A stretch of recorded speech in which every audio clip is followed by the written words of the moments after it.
안녕하세요. 저는 40대 초반에 아들 둘을 키우고 있는 주부입니다. 요즘 용기 내어 사연 보내시는 주부분들이 많은 것 같아서 저도 함께 동참해보자는 마음으로 정말 굳은 결심하고 사연을 써 보내봅니다. 글재주는 별로 없지만 재밌게 읽어주기 바래요. 주부인 저의 하루들은 대다수가 비교적 똑같이 흘러갑니다. 요즘이야 코로나로 큰 재미를 못 보고 사시는 건 똑같을 텐데 저의 경우는 그 전부터 늘 바깥에 코로나가 터졌던 것처럼 살았으니 주부로서 갇히고 재미없게 지낸 정도가 더욱 심했던 것 같아요. 주부가 딱히 밖에 나갈 일도 없고 집에서 매번 똑같이 살림하고 애 키우고 남편 뒷바라지하며 보내다 보면 집에서 요리만 하다가 하루가 뚝딱 지나가는 것 같더라고요. 특히나 저 같은 경우 시어머니를 모시고 살고 있기 때문에 식사 차리는 것은 집안에서 꽤나 중요한 일과 중에 하나였어요. 그래서 신경 써서 작정하고 나가는 저희 외출은 대부분은 장 보러 동네 골목 끝자락에 있는 마트를 가는 것이었죠. 애들이 어릴 때나 자주 데리고 놀이터로 나가서 놀았지만 이제는 애들도 나름 크고 친구들이 더 중요한 나이가 되니 저도 어디 갈 때마다 보초 설 일도 없고 그냥 집에 들어오고 나가는 나의 가족들을 챙겨주며 집안이 늘 이들에게 따뜻하게만 만들어 놓으면 되더라고요. 저희 시어머니나 저희 남편이나 참 냉정하고 차가운 사람입니다. 저희 아들들도 마찬가지고요. 다들 성격이 조용하다 보니 남편한테 딸이라도 낳아서 좀 더 살갑게 살아보고 싶다며 몇 번 딸라차고 졸라보기도 했었습니다. 하지만 남편은 한결같이 확고하게 자식을 더 낳길 거부했어요. 자신이 힘이 없다는 말로 저를 피하더니 급기야 경제적으로도 여유가 없을 것 같고 어머님 모시기도 점점 힘든데 자신이 애를 셋 낳아 키울 능력이 안 될 것 같다고 자신감 없는 말을 내뱉길래 저도 그런 남편이 불쌍해지고 안쓰러워 그 다음부터는 절대로 딸 낳자는 말을 입 밖으로 꺼내질 않았죠. 부부는 일심동체여야 하는데 제가 남편을 이해 안 해주면 누가 이해해주겠냐는 마음으로 남편이 경제적인 부분에 있어서 부담을 느껴왔나 싶어 그 후론 잔소리조차 아꼈어요. 흔히 부부 사이에 해줄 수 있는 투정이나 힘들다는 고백조차도 전 남편이 행여나 부담을 느낄까봐 일절 입을 꾹 다물었죠. 남자아이들을 연년생으로 둘이나 키우는 건 정말 일이었습니다. 아이 하나 키우는 것도 주부 손으로 벅차 죽겠는데 그런 애가 또 하나 있으니 제 두 손은 온전히 아들 둘에게 뻗친 채 지금껏 살았어요. 시어머니가 계셔도 도통 육아에 도움을 주려 하질 않으시고 오히려 옆에서 밥 해달라 뭐해라 집안꼴이 왜 이러냐 치워라 등의 잔소리만 해대시는 분이셨던지라 전 완전히 독박 육아를 해야 했습니다. 지금이야 애들이 자기 할 일은 알아서 할 정도로 컸고 세월도 흘렀으니 웃고 넘기며 과거를 말할 수 있지만 당시만 해도 저는 저대로 20대 중반의 어린 여자였고 아이 키우는 것이 너무나도 서툴렀기에 모든 게 어렵고 힘에 부쳤어요. 첫 아이를 낳고 조금 시간적 여유를 가졌더라면 둘째 키우는 것은 보다 수월했을 것도 같은데 첫째 낳자마자 둘째를 낳아버리니 제 마음의 여유도 부족했고 경험도 부족해 오히려 첫째를 제대로 키워내지도 못하는 역효과를 냈던 것 같아요. 그래서인지 첫째는 어릴 적부터 동생을 참 많이 시기 질투했고 제가 둘째를 조금이라도 안고 있으면 혼자 방에 들어가 막 울기도 했어요. 엄마를 동생한테 뺏긴 것 같다고 둘째를 밖에 버리고 오라는 둥 다소 과격한 말을 일삼으며 동생에 대한 질투를 표현하니 엄마인 제 가슴은 미어질 수밖에 없었습니다. 어떻게든 첫째가 둘째와 잘 지내볼 수 있게 첫째가 마음의 상처를 더 받지 않게 그리고 둘째가 그런 형을 오로지 믿고 의지할 수 있도록 최선을 다해서 사랑으로 육아를 했어요. 웬만하면 밖에서 일하는 남편한테 짐이 되지 않으려고 정말 최선을 다했는데 우리 남편은 제가 말을 안 하니 힘든 줄을 모르더라고요. 더군다나 옆에 시어머니가 제 육아를 도와주는 줄 알고 있는 건지 절대로 혼자서 애 키우느라 고생한다는 말이 아니라 둘이서 애 키우니까 숨은 트이지 하는 식으로 말을 하곤 했습니다. 그래도 주변의 친구들이며 직장 동료들이며 다 애기들 아빠라서 어디서 듣는 거라도 있을 줄 알았는데 늘 집에 오면 자기 쉬기만 바쁘지 저나 애들 한번 거들떠보지 않더라고요. 그러던 중 남편 친구들의 부인들과 어쩌다 점심때 커피나 한잔하자고 모이기만 하면 다들 애아빠가 일하고 집에 들어와서도 애들 봐주는 게 고맙다며 그 모습에 더 맛있는 밥상을 차려주게 되더라는 훈훈한 소리를 하고 있고 왜인지 이 세상에서 저 혼자만 소유가 된 기분이었습니다. 우리 집 남편만 날 도와주지 않고 우리 집 남편만 날 여자로서 사랑해주지 않는다는 생각 말이죠.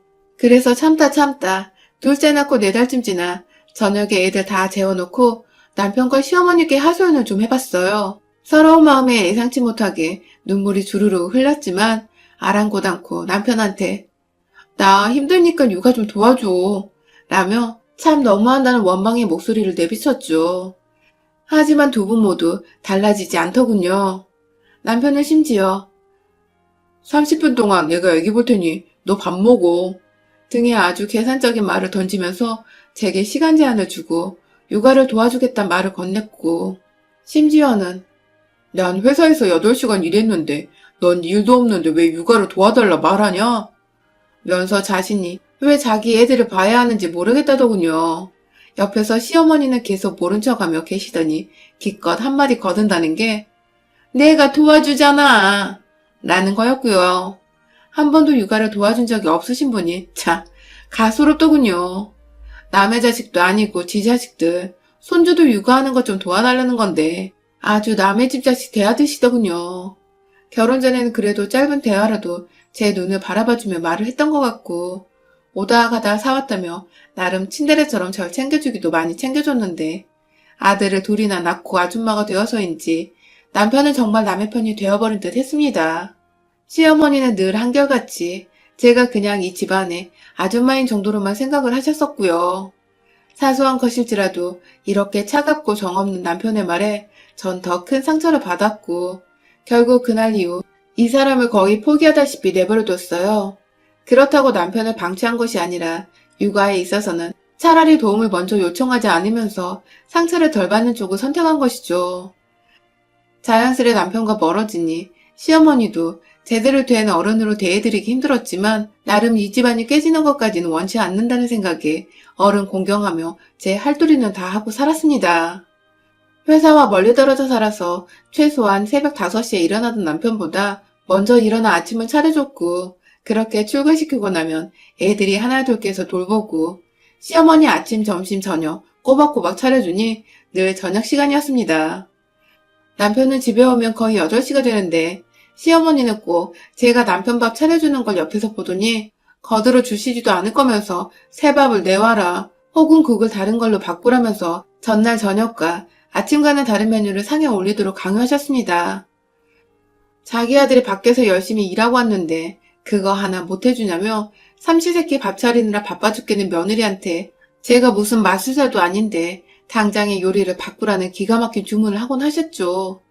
집에서 매일같이 시어머니를 보고 있는 것도 끔찍한데 잔소리까지 듣고 나니 괜히 남편한테도 정이 떨어져갖고 급기야 저희 부부는 잠자리도 점점 끊기더니 급기야 둘째 낳고 반년도 안 되어 섹스리스 부부로 살기 시작했던 것 같습니다. 이대로 가다간 정말 애들 때문에 사는 불쌍한 부부가 되어버릴 것만 같았어요. 사랑도 뭣도 없이 그냥 딱 남인데 애들 때문에 발목 잡혀서 살아가는 그런 애처롭고 안쓰럽고 세상 짠한 여자가 되어버린 것 같은 상상도 하기 싫던 그런 결혼을 제가 살아가고 있었습니다. 그렇게 10년을 넘게 살았어요. 입안에는 가시가 돋쳤으나 어떠한 말을 꺼내자니 너무 오랜 시간 닫아둬 제대로 여는 법도 모르겠더라고요. 그 사이 남편은 승승장구하며 승진도 했고 곧 임원이 될지도 모르는 높은 자리까지 올라가 제법 어깨에 힘이 들어간 남자가 되었어요. 그 바람에 우리 어머니 콧대도 높아져서는 새벽 출근 시간부터 어머니 잔소리를 들으며 반찬을 잘 갖춰 만들어 내놔야 했고 꼭 뜨뜻한 새밥과 어제와 다른 반찬을 그 꼭두 새벽부터 차렸어요. 그렇게 하지 않으면 재수가 없어 회사에 출근시킬 수가 없다며 당장 새밥 꺼내라 시어머니께서 윽박을 지른 적도 실제로 결혼 초에 몇 번 있었습니다. 덕분에 완전히 저만 죽어나갔죠. 저도 사람인지라 간단히 빵이나 조리된 식품들 하다못해 시리얼이 과일이라도 예쁘게 얹어서 간단하지만 빠르게 끝낼 수 있는 요리들을 해주고 싶은 마음인데 그리고 남편도 너무 차려놓으면 부담스럽단 말을 하기까지 했는데 시어머니가 옆에서 호랑이처럼 서 있으니 정말 죽겠더라고요. 세월이 흘러 처음보다는 더 강단있는 주부가 되긴 했지만 언제든지 옆에서 시어머니가 화를 내고 윽박 지르면 기죽고 움찔하곤 하는 나이 들고 눈치 보는 여자가 되기도 했죠. 아이들은 쑥쑥 크더니 먹을거리만 놓아두면 지들이 알아서 꺼내 먹고 데워 먹을 수 있는 정도의 나이가 되었고, 그 덕에 전보다 제 몸은 더 편안해졌지만 여전히 머릿속에 남편의 밥을 잘 차려내야 한다는 압박감에 이것저것 눈치를 보느라 마음은 늘 피곤했어요. 내가 집에서 하는 살림과 노력 모두 작지 않은 수고로움인데 그걸 제대로 된 노동이라 인정해주지 않는 시어머니는 정말 스트레스였어요. 결국 점점 시간이 지나며 시어머니를 바꿔보려는 제 마음은 사라져갔고 그냥 그대로의 시어머니를 인정하고 사는 수밖에 없었습니다. 다 얻을 수 없는 게 인생이라며 스스로를 체념했어요. 무뚝뚝한 남편부터 매서운 시어머니를 둔 것도 다 내 팔자려니 하면서 자식한테라도 잘하자는 마음으로 버텼습니다. 그러다 몇 개월 전 큰아이가 공부 때문에 스트레스를 받았는지 갑작스런 유경련으로 구급차를 타고 응급실에 실려간 적이 있습니다. 저희 누구도 구급차를 타본 적도 없었고 저도 학원에 있던 애가 쓰러져 응급실에 갔다는 학원 측 전화를 받고 놀래서는 열일 제쳐두고 병원으로 향했어요. 경황이 없어 어머니께 미처 말도 못하고 정신없이 뛰쳐나왔지만 어머님이 계시니 작은 아들 걱정은 일단 접어두었어요. 그렇게 병원에 있다 보니 무슨 링겔도 맞아야 하고 검사도 해봐야 하고 은근히 해야 할 게 많더라고요. 다행히 급성이라서 괜찮을 거라며 진정을 시키면 된다고 선생님께서 애를 좀 재우라 하셔서 옆에 꼭 붙어있기를 3시간 정도가 흘렀나? 시어머니께 전화가 왔어요. 자기 아들이 퇴근했는데 왜 자기 아들 밥이 안 차려져 있는 거냐고, 도대체 정신을 어디다 두고 있는 거냐며 화부터 내면서 전화를 한 시어머니. 응급실에서의 걱정에 진이 다 빠져 있었는데 어머니 고함 소리에 불끈 화가 나 힘이 솟아오르더라고요. 그러고 보니 제가 남편한테는 미처 연락을 따로 못했는데 그 바람에 모두가 지금 이 상황을 제대로 모르고 있었더라고요. 단지 밥을 안 차려놓은 것 뿐인데 여기서 제가 뭘 그리 크게 잘못했는지 모르겠지만 일단 화내는 사람을 진정부터 시키려고 마음에도 없는 사과를 했습니다. 죄송하다고, 큰애가 지금 응급실에 실려와서 정신이 없이 나와서 연락을 못했다고 말해줘. 애가 깨어나면 그때 데리고 집에 갈 테니 남편한테 말씀하셔서 병원에 와줄 수 있냐고 물어보자. 뭐? 내가? 라는 말과 함께 자신이 아들밥을 차려줄 테니 알아서 하라는 냉정한 답변을 내놓은 시어머니. 여기서 1차로 제가 빡이 쳐버렸어요. 남편 밥 차려주려고 안 오겠다는 건 수은 뻥인 건 다 알고 있었지만 그래도 할머니니까 남편한테 말해 손주를 데리러 와줄 줄 알았는데 막상 알아서 오라는 소리를 들으니 참 섭섭하더군요. 저도 그냥 이런 사람인 걸 원래 잘 알았으니까 입 아프게 더 말하지 않고 다른 말을 했습니다. 오늘은 알아서 밥을 좀 해먹어야 할 것 같다고 했어요. 내일도 제가 애 데리고 집에 가면 늦을 것 같아서 반찬 준비할 시간이 없으니 집에 갈 때 빵이라도 사가겠다고, 그러니 대충 먹어야 할 것 같다고 말을 했죠. 그러자 시어머니는 뭐 이런 경우가 다 있냐며 응급실 가기 전에 일하는 사람 생각해서 밥도 안 차려놓았냐며 또 자기 아들 감싸면서 저를 게으른 조부인냐 으르렁거리며 화를 내더라고요. 자기 손주를 간병하는 중인 며느리한테 화를 냈단 말입니다. 아니 누가 애 아픈 걸 사전에 미리 공지해주는 것도 아니고 애가 나 아플 거예요 하고 쓰러져 응급실에 간 것도 아니고 저도 집에 있다가 놀래서 불이 났게 병원으로 달려간 건데 그 와중에 집 앞 안 차려놨다는 불만만 쏟아붓고 있고 지 아들 굶는다고 열받아 있고 손주가 얼마나 아픈지 왜 아픈지 이젠 괜찮은지 정도의 안부 따위는 일절 물어보지 않는 시어머니. 진짜 뭐 이런 인간이 다 있나 싶더라고요. 순간 화가 나 욱하려는 거 시어머니 성질머리를 생각해서 꾹 눌러 참고는 다른 것도 아니고 얘가 아프다잖아요. 그런데 남편 밥 차릴 정신이 어딨어요 하고 답했어요. 그러자 시어머니는 제 말에 답답하다는 듯이 긴 한숨을 푹 쉬곤 애가 아픈 게 다 제 탓이라는 겁니다. 제가 평소에 잘 먹이지도 않고 스트레스만 팍팍 준 거 아니냐고. 그래서 애가 응급실에 누워있는 게 아니냐면서 제 탓이니 애 옆에서 반성하고 오라는 시어머니. 집에 오는 길에 남편이 야식이라도 먹고 속 든든히 하고 잘 수 있도록 김밥 천국에서 소고기 김밥이라도 2줄 사오라던 시어머니. 덤으로 떡볶이 같은 게 있으면 같이 사오라고 하더군요. 김밥에 찍어 먹으면 맛있다고 말입니다. 저요. 옆에서 애가 여전히 죽는 소리를 하며 식은땀을 흘린 채 잠들어 있는데 전화 너머로는 철없는 시어머니가 지 자식 입에 쳐넣을 음식 얘기만 하고 있으니 환장하겠더라고요. 그 와중에 자기도 떡볶이에 김밥은 먹고 싶어서 자기 먹고 싶은 것까지 사오라는 말을 했으니 골 때리는 걸로는 1등이었죠, 완전. 전화를 끊고는 아이를 좀 더 병원에 내버려 둔 채 혼자 조용히 택시를 타고 집으로 갔어요. 가는 길에 김밥 천국은 아니었지만 김밥 24시가 보이길래 들어가서 시어머니 소원대로 소고기 김밥 6줄에 본식 종류를 보다 떡볶이가 있길래 같이 샀습니다. 둘째 아들 걱정이 되기도 하고 큰애가 아직 완쾌한 게 아니라 다음 날에도 제가 정신을 못 차릴 것 같아서 김밥은 여유있게 샀어요. 그리고서는 정말 씩씩하게 집으로 들어갔습니다.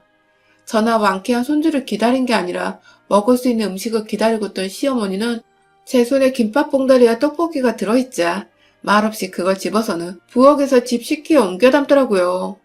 손주 걱정이 안 되는지 그때까지도 제 아이가 괜찮은지 한 번을 물어보질 않았어요. 그러다 김밥을 뜯더니 뭘 이렇게 많이 사왔냐고 짜증을 부리던 시어머니. 내일도 김밥으로 때우게 할 거면 알아서 하라며 제게 으름장을 놓더군요. 그 바람에 제가 으름장을 놓으면 어쩔 건데 하면서 되려 소리를 꽥 질러버렸어요. 지 손주가 아파서 응급실에 실려갔다는데 지 아들이랑 지 입에 넣고 싶은 음식 생각밖에 못하고 있냐면서 네가 그러고도 할머니고 사람이냐며 뭐 저런 괴물 같은 인간이랑 한 집안에 살고 있는지 내 인생이 분하고 원통하다며 옆에서 놀라 서 있던 남편을 향해서도 니네 엄마 도대체 왜 이러냐고 막 소리를 질렀어요.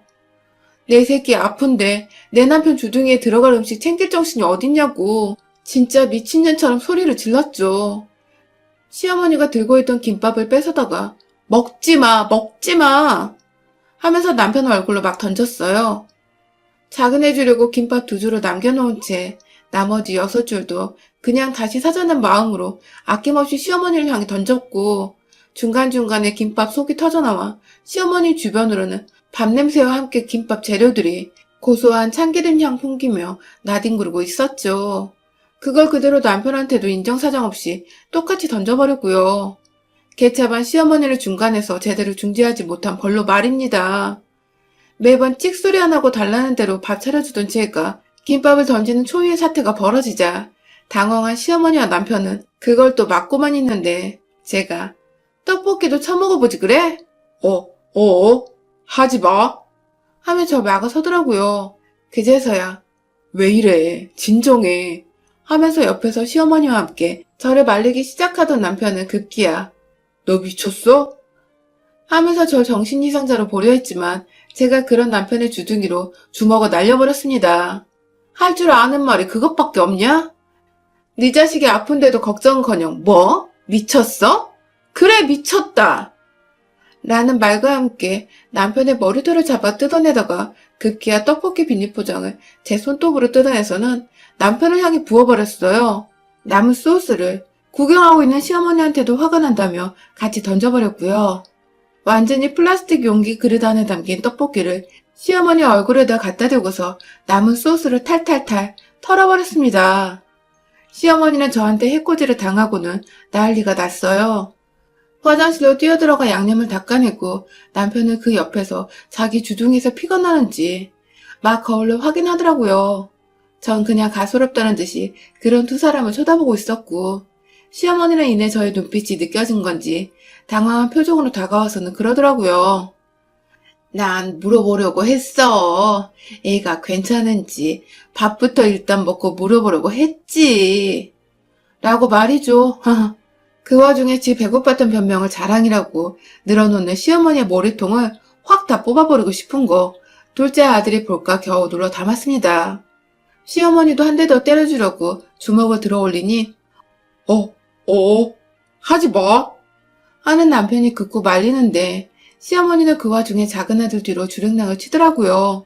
앞으로 생각 없이 뱉는 말들 중 내 손에 아작날 말들은 가려서 하라고 하니 꿀먹은 벙어리 마냥 침 한 번 꼴딱 삼키곤 알겠다는 남편과 시어머니. 병원에 잠깐 누워있는 아들 데리러 본인들이 직접 가겠다더군요. 그래서 알겠다고 하니 진짜 외투를 걸쳐 입고서는 집에서 도망치듯이 밖으로 나갔어요. 두 사람 올 때까지 난리난 바닥의 김밥과 떡볶이는 아무것도 치워놓질 않으니 알아서도 오밤중에 깨끗하게 청소해놨더군요. 그 후 저희 남편과 시어머니는 정말 달라졌습니다. 사소한 것들까지 말이죠. 일단 남편은 그날 응급실에서 애를 데려오며 차 안에서 아들한테도 무슨 소리를 들었는지 아들 눈치를 살살 보면서 들어오더라고요. 나중에 얘기를 들어보니 아들이 누워있으면서 엄마랑 아빠 통화하는 거 다 들었다고. 나는 크면 아빠가 치매 걸리든 병들어 병실에 누워있든 절대로 안 찾아갈 거라고. 자기는 엄마만 챙길 거라는 기특한 소리를 하며 남편은 완전 겁주었고, 그 바람에 남편은 집에서는 저한테 쥐어 터져 맞고서는 밖에선 아들한테 노망나도 안 거들어준다는 소리를 들어 충격이 컸는지 자기 스스로를 좀 되돌아본 것 같더라고요. 대단한 건 아니지만 적어도 자기 성찰 정도는 말이죠. 그리고 덩달아 우리 시어머니는 본인 치매가 곧 다가올지도 모르는데 손자가 벌써 저런 섬뜩한 소리를 해대니 당장에 자기 앞날을 예측 못하겠다는 듯이 겁에 질려버리셨고요. 졸지에 남편이나 시어머니나 저만큼 큰아들의 눈치까지 덩달아 보게 되신 거죠. 그날부터 시어머니는 평소처럼 새벽에 밥을 차리는 제 옆에 와 쓸데없는 반찬 잔소리를 하며 제 기분을 건드리는 일은 하지 않으신답니다. 나름 노력을 하고 계신 중이신 거죠. 제가 잠깐 생리 중이라서 아프다고 침대에 들어 누워있을 때에도 이제는 알아서 자기가 밥을 얹히고 괜히 슬쩍 그런 자신이 민망하고 어색한지 저한테 반찬은 어떻게 해먹어야 하냐며 실없는 질문을 하러 오더라고요. 남편도 주는 대로 받아먹으며 가끔 시어머니가 쓸데없는 소리를 본능적으로 하려고 하면 중간에서 제대로 중재를 해주려고 하고요. 뭐가 어찌되었든 지들 손으로 밥을 차려 먹고 차려주는 대로 입에 쳐넣는 게 어찌나 반갑고 좋던지요. 거기다 무뚝뚝하다고 여겼던 제 아들들이 실은 속으로 엄마를 열심히 응원하고 지지해주고 있다는 생각이 들어 내심 자식 열심히 키운 보람이 있구나 싶었답니다. 가끔 남편이나 시어머니가 또 저한테 실없는 소리를 해대며 성질을 긁으면 큰아들한테 찾아가 엄마 힘든 소리도 좀 하고 도움을 요청해보기도 하려고요. 남편과 시어머니는 늘 본인이 군림할 거라 생각한 가정에서 잡밥도 안 되는 처지가 되어놓고 보니 어색했는지 밥뿐만 아니라 아들들과 저한테 먼저 말도 자주 거는 편이에요. 노력하는 모습이 당장에 이쁘지는 않아서 장단은 잘 안 맞춰주고 있지만 이대로 계속 변한 모습으로 가정을 대하면 저도 그땐 제대로 용서를 하며 받아쳐주고 애들한테도 좋은 부모 고부관계 모습을 좀 보여주려고 노력하려고요. 다들 잡아먹으려 안달난 시어머니나 남편이 있으면 저처럼 초강력 방어 자세를 취하며 선빵 한 대 날려보세요. 의외로 정신을 차리고 만만한 여자가 아니라며 떠받들어 줄지도 모릅니다. 여러분의 생각은 댓글로 남겨주세요. 오늘도 시청해주셔서 정말 감사합니다.